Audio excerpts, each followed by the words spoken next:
I have piped enough sailors on and off the brow of the Sentinel to know, in the first 10 seconds, what kind of hand is walking aboard my ship. 41 years of Navy will do that to a man.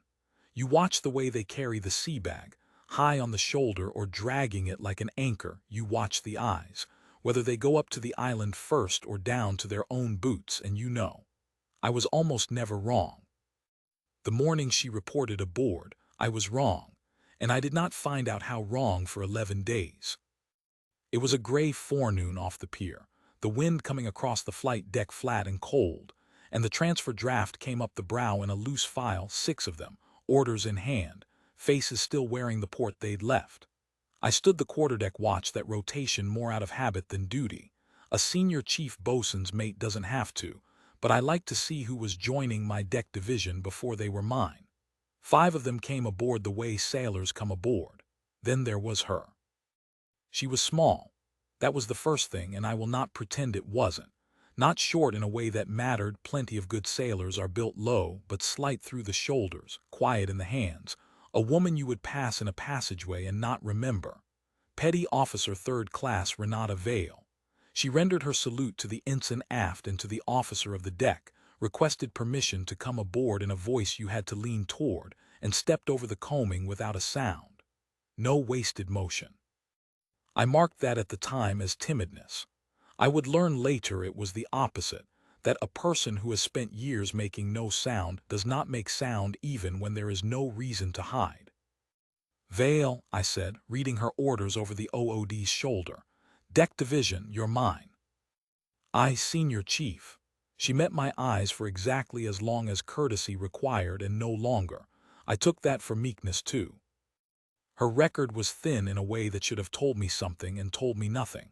A short sea tour, a shore billet, a lot of gaps filled with the kind of anonymous administrative language that, on a normal sailor, means they did nothing worth writing down.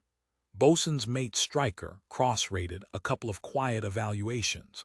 Nothing that jumped. Nothing that warned. I have thought about those gaps a great deal since. A man reads what he expects to read. The Sentinel was 3 days out of her last port and turning east for a long transit. 90-some thousand tons of steel and 5,000 souls. And a carrier that size is a small city that never sleeps and never stops needing hands. My deck division was the muscle of that city, line handling, ground tackle, the boats, the paint and the rust, and the endless unglamorous work of keeping a hull looking like it belonged to a fighting navy. It is hard work, and it is honest work, and it does not suffer the weak gladly. I ran it that way on purpose. I had buried 2 shipmates over the years to carelessness at sea, and I had decided a long time ago that I would rather have my sailors hate me on a Tuesday than drown on a Friday. So when a slight, silent 3rd class showed up in my division with a record full of white space, I did what I always did. I gave her to the deck to sort out. The deck sorted hard. They put her on the worst of it from the first watch, and I let them. That is the honest shape of it, and I will not dress it prettier than it was. On a ship, the newest and the least regarded hand draws the jobs nobody wants. The bilges, the scuppers, the chipping and grinding down in the sponsons where the wind never reaches and the noise never stops. The mid-watch sounding rounds through spaces that smell of fuel and old paint. There is a rough justice to it. Everybody pays that toll coming up. But there is paying the toll, and then there is a division deciding a person is going to keep paying it forever. And I watched my division decide that about Vale inside of 2 days. It was Pike who set the tone, and where Pike led, the junior men followed. Bosun's mate 1st Class Garrett Pike was the biggest man in the division and the loudest, a barrel-chested sailor with 14 years in, and a voice that carried the length of the hangar bay. He was, in the ways that showed on a good day, a fine bosun's mate, strong, tireless, knew the lines and the rigging cold. He was also a man who measured every sailor by whether they could do what he could do, the way he did it, and anyone who came up short in that measure he treated like ballast. Vale came up short on his scale the moment she stepped aboard, and Pike never revised a first impression in his life. "Pick it up, Vale," he he'd say, standing over her at the ground tackle while she hauled on a bite of chain heavier than she was. "This ain't a knitting circle." And the junior seaman would laugh, because juniors laugh at what the first class thinks is funny. She'd pick it up. She always picked it up. I noticed, and this is the kind of thing I noticed and filed under the wrong heading, that she never seemed to strain the way the size of her should have made her strain. She moved a load like she had done the math on it first, set her feet, put the weight where her body could carry it, and moved it. A weak sailor fights a load. She never fought a load. I told myself she was just stubborn. They gave her the mid-watch soundings, night after night, the loneliest rounds on the ship, down through the machinery spaces and the voids and the low compartments, checking for flooding, reading gauges, a flashlight and a sound-powered phone, and hours of steel silence. It is a job you give a sailor you don't much care about, because it keeps them out of the way. She took it without a word. She took everything without a word, and the division read her silence as weakness, and truthfully so did I. In my experience, the good ones talk back a little. They've got some fight in them. This one just absorbed. "She's not going to make it, Senior Chief," Pike told me on the fourth day, the two of us standing at the edge of the hangar bay watching a fuel evolution. "No fire in her. You can't teach fire." He said it the way a man says a thing he's certain of, and I remember nodding, because on the fourth day I agreed with him. "Give her the dirty jobs, she'll transfer off at the next port. Some of them just aren't built for the deck." "Some aren't," I said. I've replayed that conversation more times than I can count. Two senior sailors, decades of sea time between us, standing on the deck of a warship, both of us dead certain we were looking at the weakest hand aboard. Neither of us knew we were looking at the most dangerous person on the ship. She was maybe 30 feet away, coiling a line, doing it perfectly, drawing no attention to herself at all, and that the not drawing attention was the one thing I should have read and didn't. I had spent my life learning to spot the sailors who wanted to be seen. I had never learned to spot the one who had trained herself for years to make sure that she never was.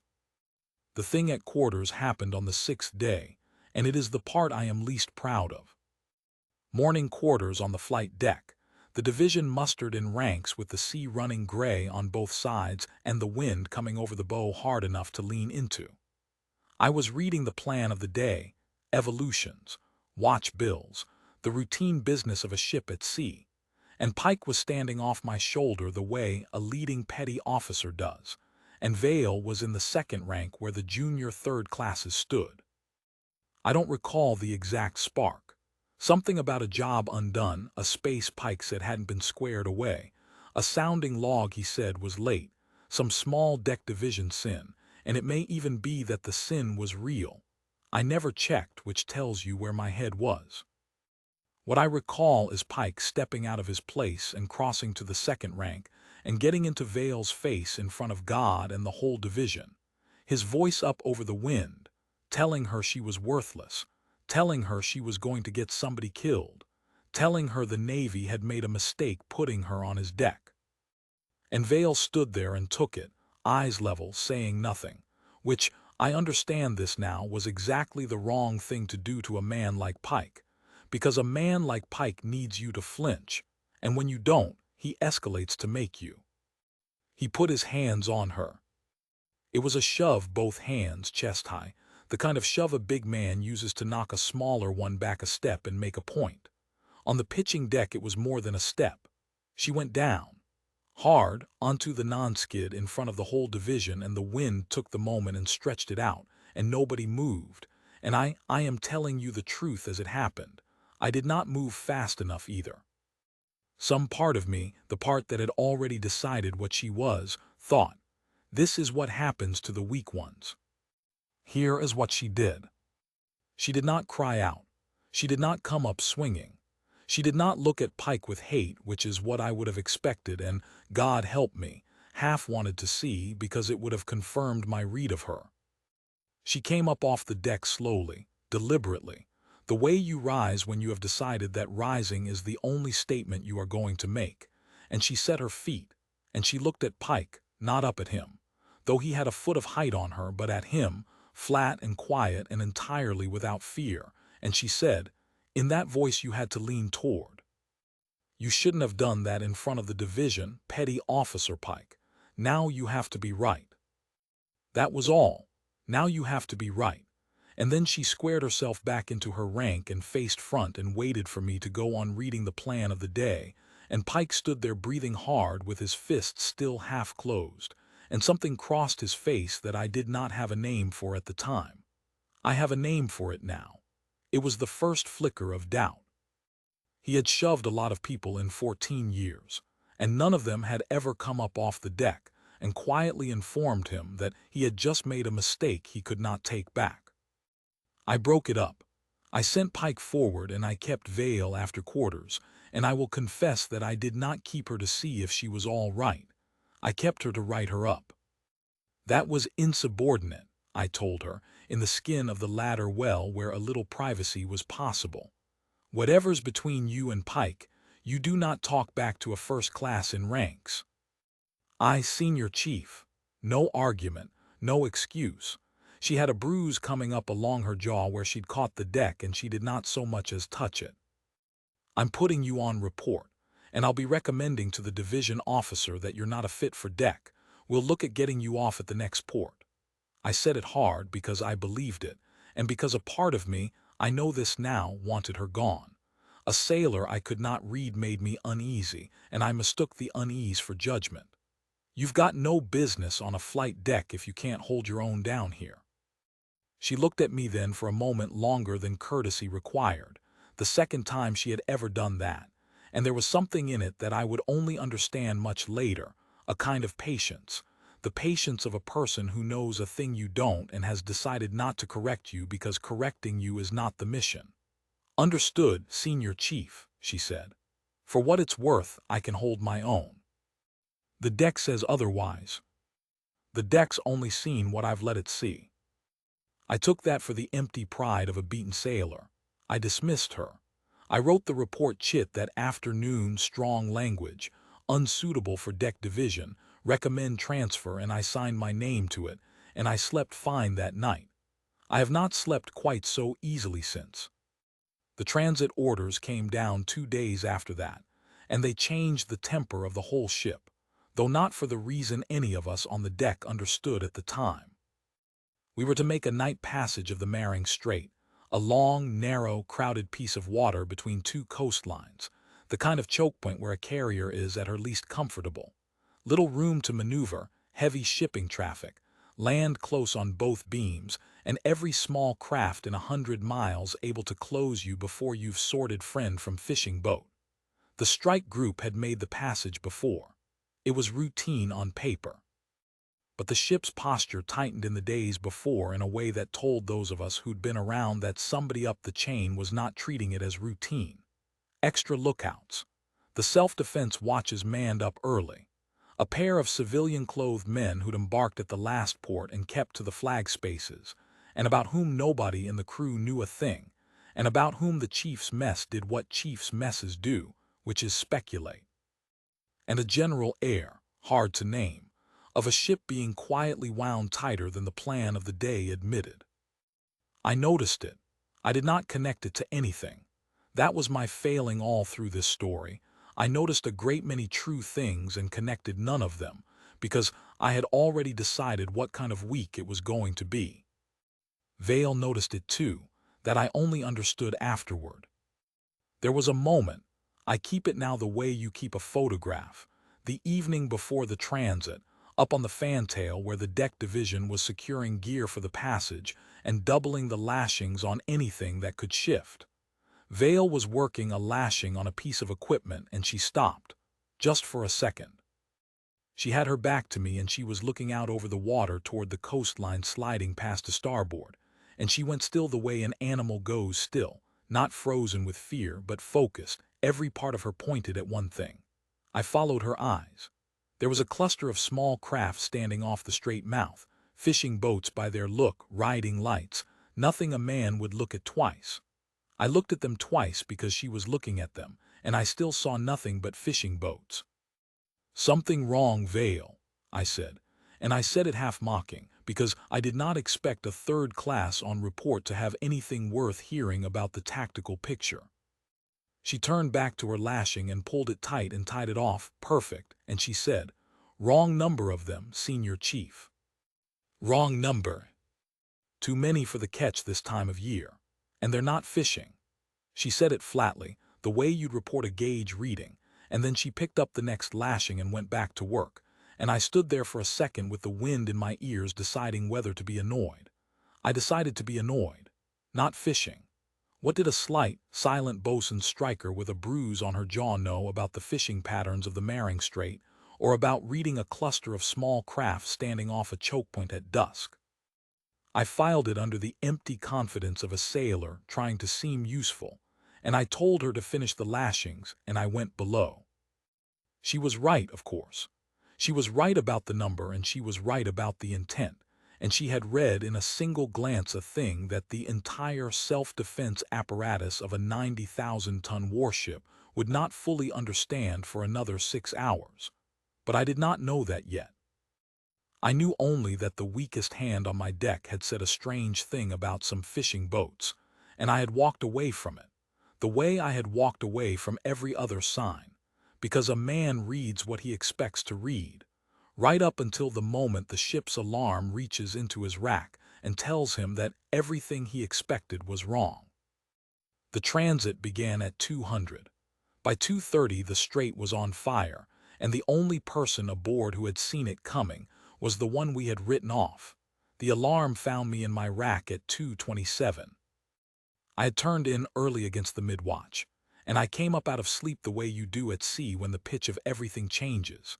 The general quarters alarm hammering through the compartment. The 1MC voice hard and fast, general quarters, all hands man your battle stations. This is not a drill. This is not a drill. And under it, felt more than heard, the ship heeling into a turn she had no room to make in that narrow water. I was in my boots and out into the passageway inside of a minute, moving aft and down with the flow of men toward the deck division stations, and even half awake I knew this was wrong. This was not the sleepy caution of a choke point transit. This was the real thing reaching into the ship. The passageways were chaos of a controlled kind.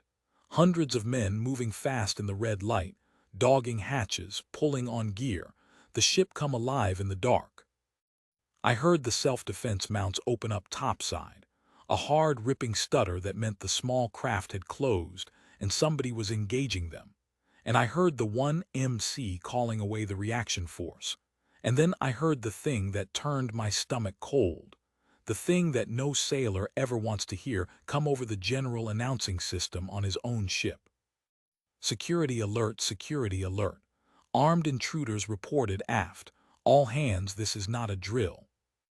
Armed intruders, aboard, inside the skin of the ship. I understood it in pieces as I moved, the way you assemble a bad picture from fragments. The fishing boats, the wrong number of fishing boats, the ones that were not fishing, had been the diversion, while the self-defense watches and the bridge were fixed on the swarm of small craft closing from the strait. A second element had come up the side.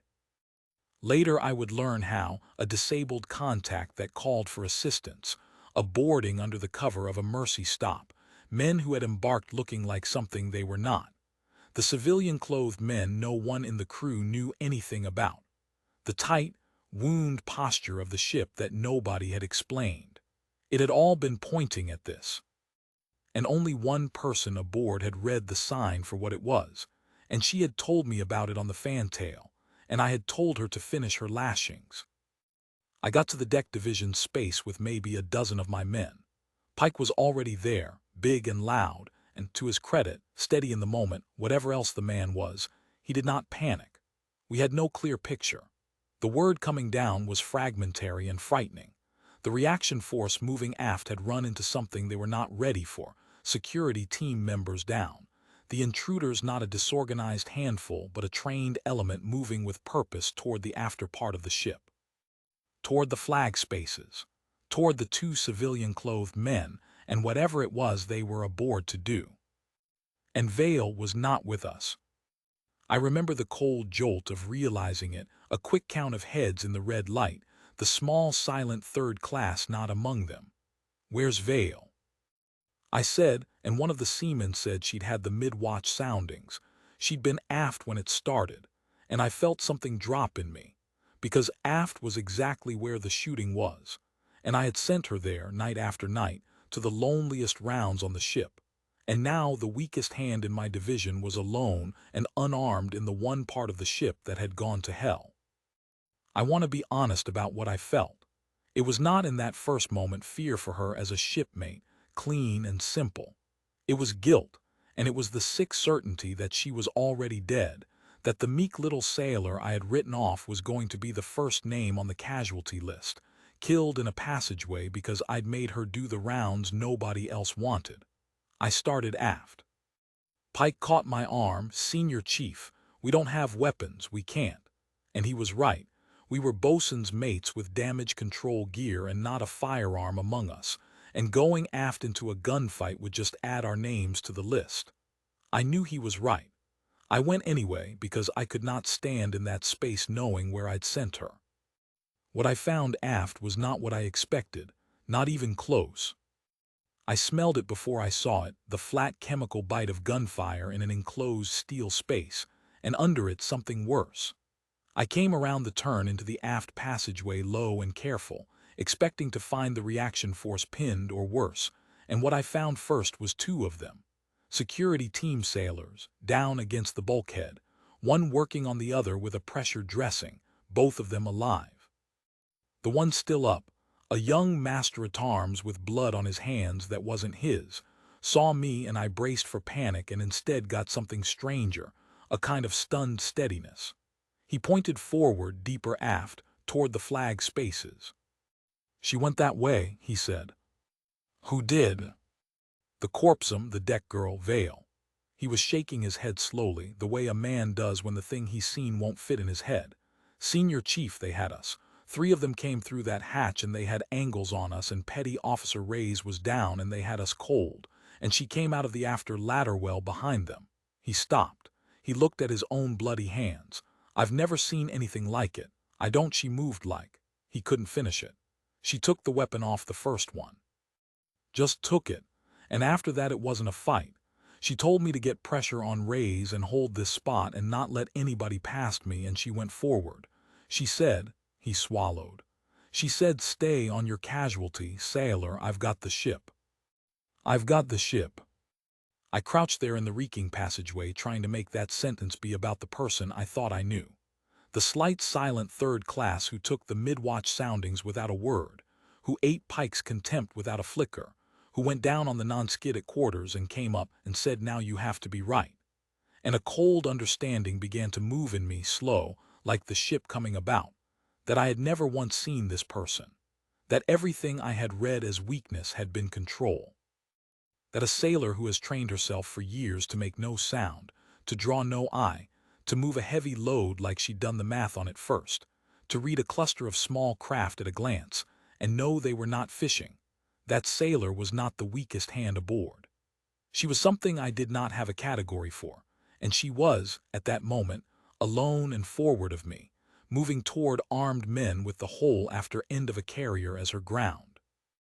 I found the master-at-arms a battle dressing from the DC locker, and I did what she told him to do because it was the right call and because, I think, some part of me had already begun to take orders from her without admitting it. And then I went forward after her, and Pike came with me.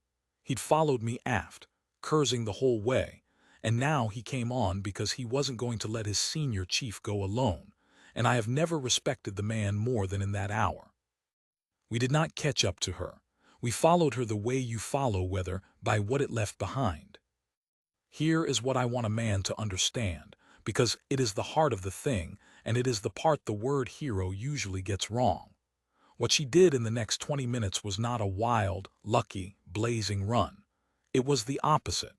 It was the most disciplined thing I have ever witnessed a human being do, and its power was in exactly that.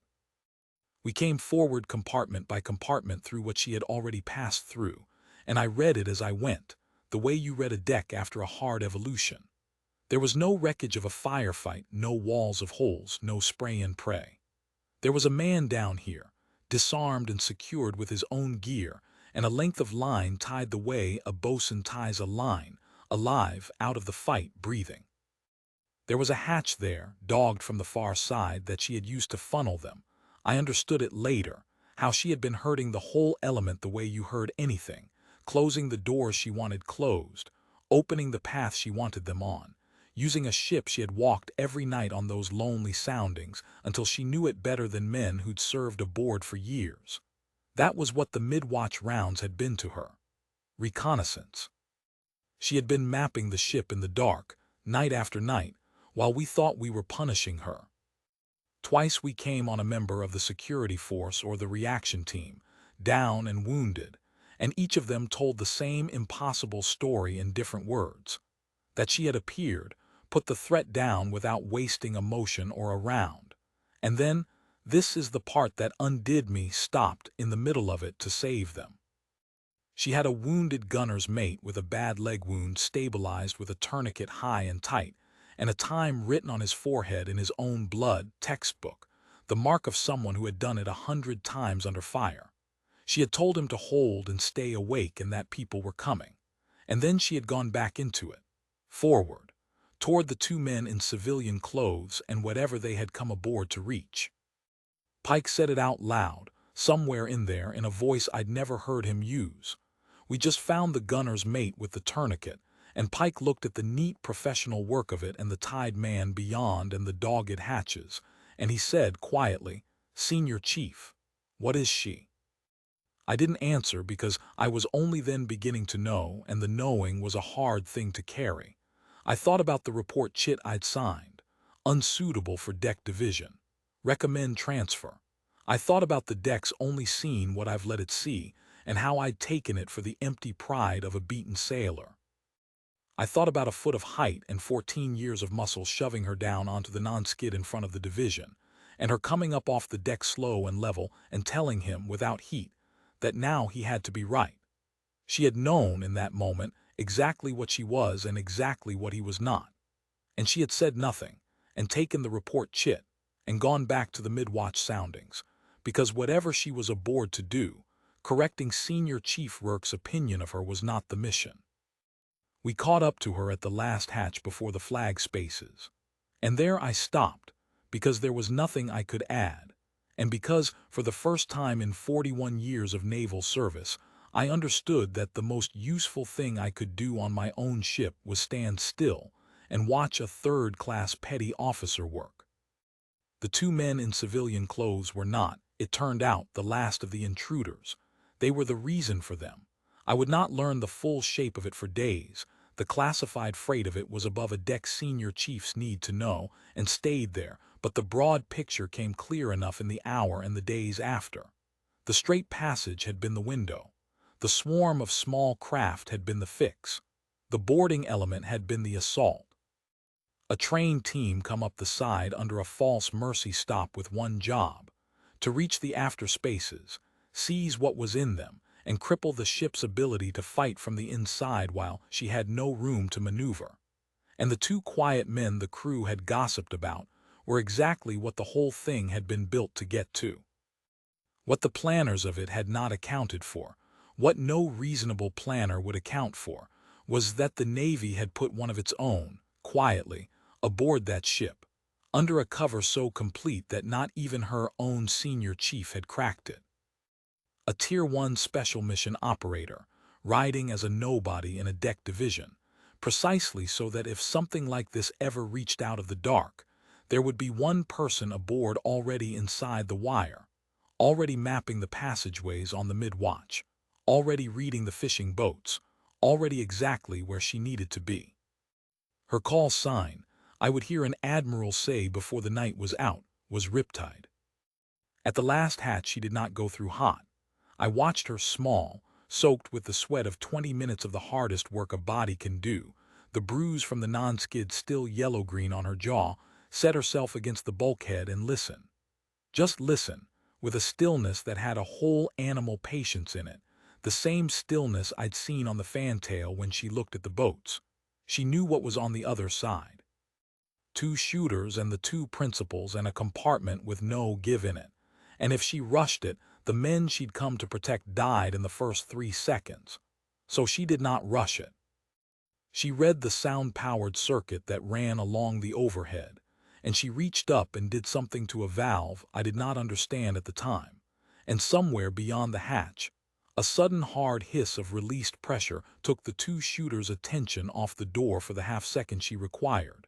And she went through in that half-second, and it was over in the time it takes to describe it. No spray of fire. 2 rounds, spaced, deliberate, each one meaning exactly one thing. The 2 principals unharmed against the far bulkhead. The compartment held. She came back into the hatch and her eyes went first before anything to Pike and me standing frozen in the passageway. And she did not gloat, and she did not soften, and she did not say a single word about the report chit or the shove or the mockery or the deck's only seen what I've let it see. She looked at the 2 of us, 2 big proud bosun's mates who had decided she was ballast, and all she said was, "Senior Chief, I need corpsmen forward and I need this passageway held. Can your division do that? Can your division do that?" Handing me back a job. Handing me back my dignity in the middle of the thing when she owed me nothing but the back of her hand. "Yes," I said. My voice did something I wasn't proud of. "Yes, Petty Officer Vale, we can do that." "Then do it." And she turned back to the 2 men she'd saved, already checking them, already a medic again, already on to the next correct thing. And Pike and I set our division to holding that passageway like it was the last honest work left in the world. The rest of that night was the long, ugly arithmetic that comes after the shooting stops. Damage control, casualties, the sweep of the ship compartment by compartment to be sure the count of intruders was complete, the wounded moved to medical, the strait finally opening astern as the sentinel cleared the narrows into open water where a warship can breathe again. My division worked it all line litter DC, the honest muscle we were good for, and we worked it well, and I will not pretend the work wasn't a mercy, because it kept my hands busy while my head tried to fit the night into a shape it could carry. Vale I lost track of somewhere in the sweep. She had gone forward with the medical parties and the security force and the officers who had come down hard once the picture cleared, and a bosun's mate does not follow into the flag spaces. But I heard the shape of what happened up there, from a quartermaster who was on the bridge and from a corpsman who was in medical, and the 2 accounts fit together into the thing I keep now. An officer had come off one of the strike group's other decks in the small hours, brought aboard once the strait was clear special operations, the kind of officer who does not wear his business on his sleeve. He'd come down to the flag spaces where the 2 principals were, safe, and where a slight-soaked third-class petty officer in a deck division coverall was finishing the last of her work on a wounded man, and the story goes that he stopped in the hatch when he saw her, and went still, and said one word. He said, "Riptide." And she straightened up from the wounded man and looked at him, and the quartermaster said the whole compartment felt a change. All those officers, all that rank, the flag staff and the ship's brass drawn down by the crisis, and every one of them watching a full commander of special operations stand in a hatchway and say a woman's call sign like it was a thing out of a story he'd heard and never believed. She didn't smile. She never smiled, that one. She just said, "Sir." And the commander crossed that compartment full of senior officers and put out his hand to a third-class petty officer, and the officers watched him do it. And that was the moment the truth of her began to move through the ship faster than any one MC. They read her file at officer's call the next morning. Not to us, that was for the wardroom, but a thing like that does not stay in the wardroom. And by the forenoon watch the whole ship knew, in the way a ship knows things, that the deck division's quiet nobody, the 1BM1 Pike had shoved down at quarters, was a decorated special mission operator who had been placed aboard under cover, and who had, alone and unarmed at the start of it, walked the length of the aftership into a trained assault element and taken it apart and saved the 2 men and the flag spaces and, arguably, the ship's ability to fight her way out of that strait. The record of it, The part that could be spoken aloud was enough. The part that couldn't be spoken aloud, you could read in the face of that special operations commander when he said her call sign. I did not see her again until the second dog watch that day, and when I did, it was in front of the division, and it fell to me to do the hardest and best thing I have done in this uniform. I mustered the deck division on the mess decks that evening, no flight deck this time, the sea still up, the ship steaming east away from the strait. I had them fall in the way you do, and I had Pike front and center where the leading petty officer stands, and I had asked Vale to come, and she came, small and quiet and back in her coverall like nothing on this earth had happened, and stood at the back of the space in the same second rank where the junior third classes go. And I want to tell you what a room full of sailors is like when every man in it has spent a day rearranging his whole understanding of a person he thought he had figured out. It is very quiet. It is quiet the way a church is quiet. Every man in that division had laughed at least once at something Pike said about her, or watched her draw the mid-watch soundings again and said nothing, or seen her go down on the non-skid and told himself that's what happens to the weak ones, and every one of them now stood in the knowledge of exactly how wrong he had been, and there is no noise a group of men can make that is louder than that particular silence. I did not give a speech. I am not built for speeches. I said what was true. 6 days ago, I said, I wrote a report chit on Petty Officer Third Class Vale. I recommended she be transferred off this ship. I wrote that she was unsuitable for deck division. I let that sit. I signed my name to it. I was wrong. I have been in this Navy 41 years and I have prided myself on reading sailors, and I read this one exactly backwards, from the first day, and I did not stop being wrong until the ship was in trouble, and she was the one person aboard who knew what to do about it. I looked at Pike then. To his everlasting credit, the man was already at a kind of rigid attention, his jaw set, taking it, because whatever else Pike was, he was not a coward, and he was not going to hide from this. Some of us did worse than misjudge her, I said. That will be handled through the proper channels, and it will be handled. Pike did not flinch. He'd already told me quietly hours before that he'd stand for whatever came, and he meant it. But that's not what this muster is for. This muster is so that this division looks at Petty Officer Vale and understands what she is and never forgets it. Then I turned to face her, and I brought the division to attention. And in front of all of them, I did the thing that a senior chief with 41 years almost never does for a third-class petty officer. I saluted her. She was not, by rate, owed my salute. That is not how the courtesy works, and every sailor in that space knew it, which is exactly why I did it, because there was no regulation that could carry what needed to be said, and the only language big enough was the oldest one we have. I held it. And she looked at me down the length of that silence, the bruise still faint on her jaw, and I saw her understand what it cost and what it meant, and she came to attention and returned it, correct and clean. And for one long moment a whole division stood frozen around the two of us, the weakest hand aboard and the senior chief who'd been fool enough to think so. Then one by one, without an order, the division came to attention behind me. I heard it happen, the shuffle and settle of men squaring themselves up, Pike first, the big man snapping to harder than any of them, and then the juniors, all of them, until the entire deck division of the USS Sentinel stood at attention on the mess decks for a third-class petty officer who had, 6 days before, been the person they were surest they could look down on.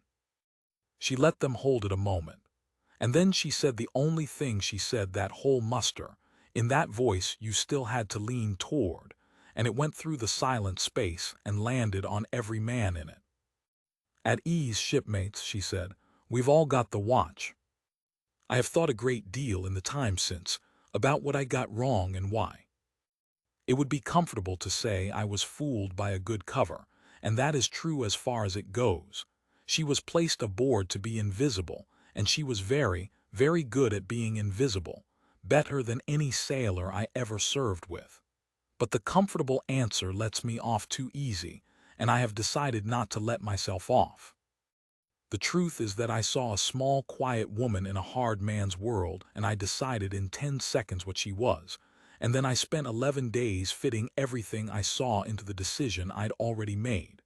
She moved a heavy load like she'd done the math on it, and I called it stubbornness instead of training. She took the mockery without a flicker, and I called it weakness instead of discipline. She read the boats at a glance and told me they weren't fishing, and I called it the empty confidence of a sailor trying to seem useful, and I walked below, 6 hours before those same boats fixed my ship for the men who came up the side. Every sign was there.